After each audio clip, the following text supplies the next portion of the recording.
presented by Shiv Sona Music.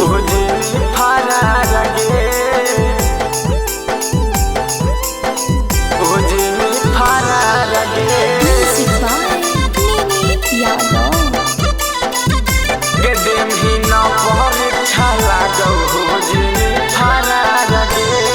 आगे पढ़े न जाही घूमो ही खाली रोज नदी किनारा गे।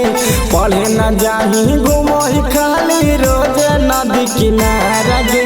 देवी न परीक्षा लगो हो जे फरार गे। देवी न परीक्षा लगो हो जे फरार गे। जाना हा कहू गौआ तोरा रखल ही यार गे। जाना हा कहू गौआ तोरा रखल ही यार गे। अगे देवी न परीक्षा लगो हो जे फरार गे। गे देवी न परीक्षा लगो हो जे फरार गे।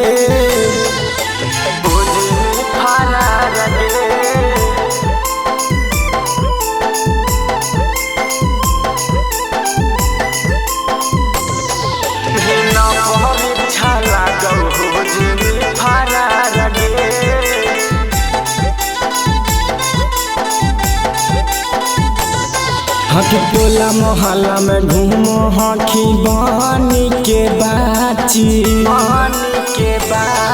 बोला हक कोई तबान जाही चाची। अच्छा आगे बापा मैया ना ठीक तोहरा दिलक संस्कार गे। बापा मैया ना ठीक तोहरा दिलक संस्कार गे। गे देवी ना परीक्षा लगो हो जे में फरार गे। गे देवी ना परीक्षा लगो हो जे में फरार गे। फरार गे।